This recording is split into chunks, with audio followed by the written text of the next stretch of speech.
Au fourneau en semaine comme les week-ends, avec la vaisselle qui s'accumule, le frigo qui se vide, les courses et le ménage à faire, le linge à étendre, sans oublier les jouets à ranger, les enfants à occuper.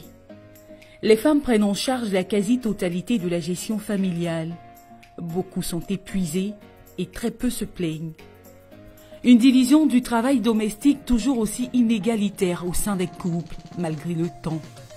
Femmes au travail, femmes au pouvoir, femmes en ville, femmes, courage.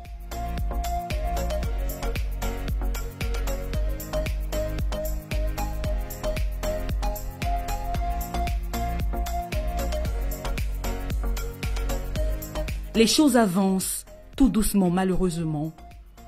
Il y a certes des écarts à combler, mais le pari aujourd'hui pour de nombreuses femmes, c'est de réussir à concilier vie de famille et vie professionnelle.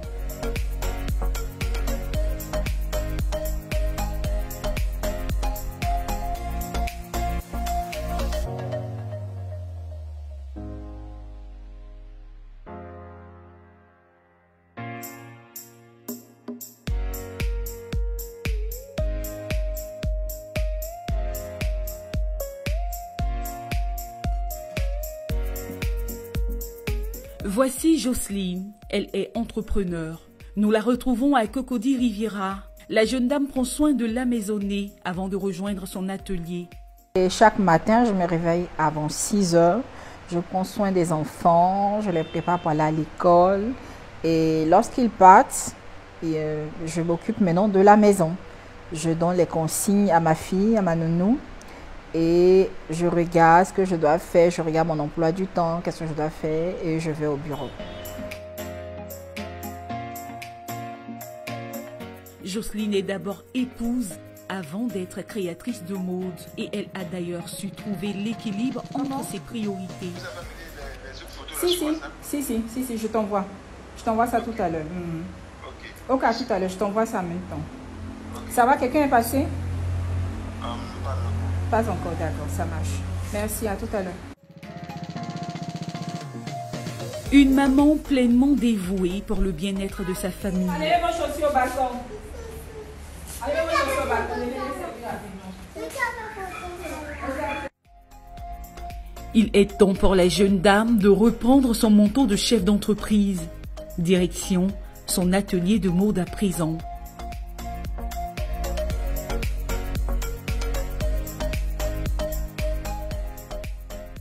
Il est 14 heures. Jocelyne est à Abaya Design, son institut de mode. Sur place, une cliente l'attend déjà.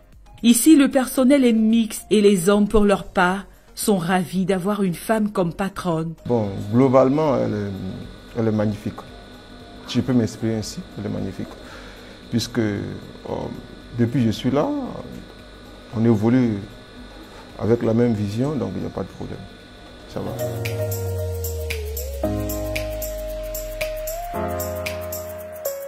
Vous savez, la femme aussi est multitâche. Matin, j'étais en train de m'occuper de la famille, les enfants. Et maintenant, je porte ma casquette de chef d'entreprise et j'arrive à orienter mon équipe à faire vraiment de la mode raffinée africaine. Multitâche, c'est aussi le mot qui définit la place de la femme dans certaines professions, notamment celle du droit.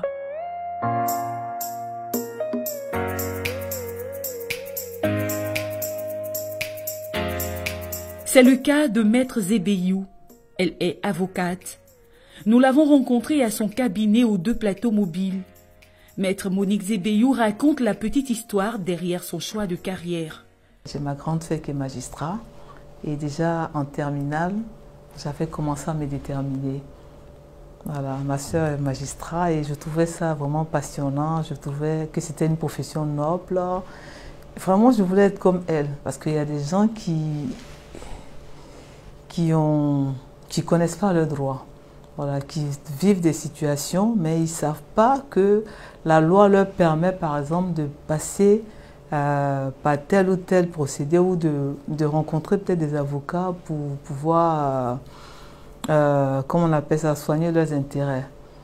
Et je me dis, moi, ça m'intéresse bien d'être avocate parce que je vais défendre des justiciables, je vais défendre des gens qui sont dans le besoin, des gens qui ne connaissent pas leurs droits.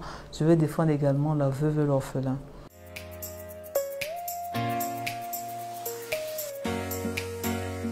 Aider les populations à connaître leurs droits, un défi pas toujours facile à relever.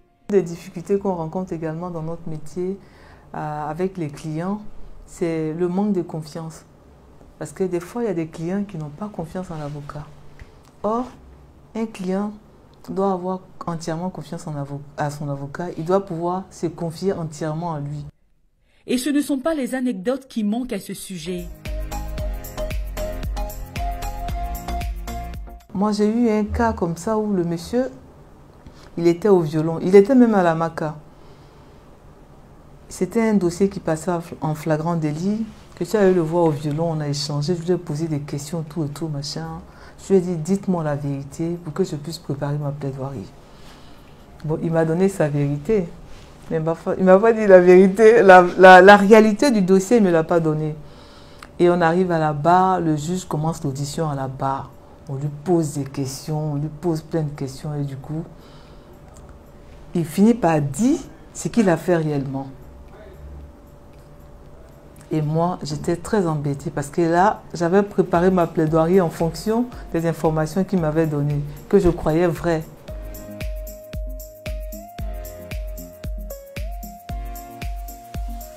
Qui d'autre qu'une femme de droit pour passer le message en cette période de célébration des droits de la femme? Il ne faut pas que la femme perde de vue que depuis la création, la femme est une aide pour l'homme. Et ce n'est pas une vue de l'esprit, c'est une réalité. Et ça doit être une réalité en fait. La femme ne peut pas croiser les bras et attendre que le monsieur ramène tout à la maison. Il faut qu'elle se batte.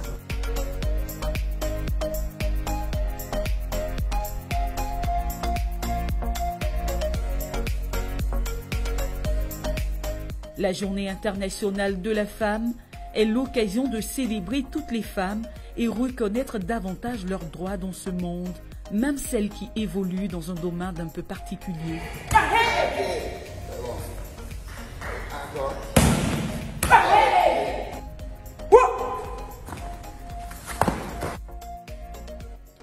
Ini Honorine Ian est une ancienne athlète de l'équipe nationale de taekwondo.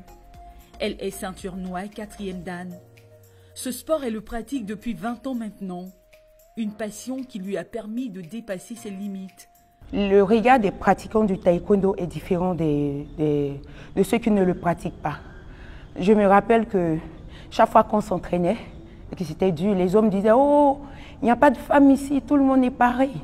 Allez, bougez-vous, bougez-vous. » Et cette motivation nous poussait à aller au-delà de ce qu'on pouvait se mettre comme limite, à un tel point qu'ils nous ont tellement poussés qu'on s'était donné comme challenge de les dépasser. Mais le regard des autres femmes est souvent mitigé. Alors les autres femmes, ce qui est un peu intéressant, elles nous craignent. Elles nous craignent, elles ont peur, elles se disent « Ah, si elle a fait le karaté, il ne faut pas la chercher. » Et en même temps, elles sont en admiration. Elles se disent « Waouh, vous êtes forte, comment vous faites et tout. »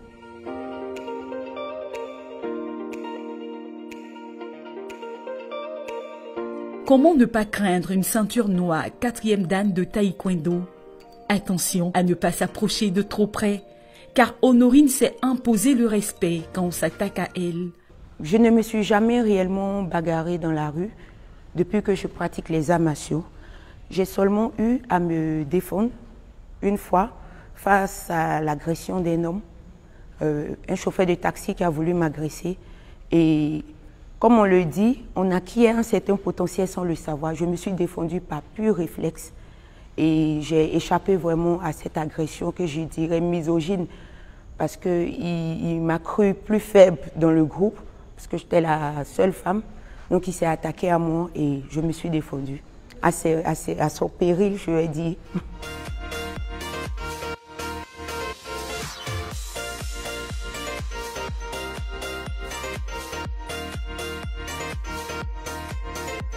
Doit-on continuer de parler de compétences en fonction du genre ou de professions uniquement réservées aux hommes? Ces femmes inspirantes, intelligentes et belles brisent tous les stéréotypes et se démarquent dans la société.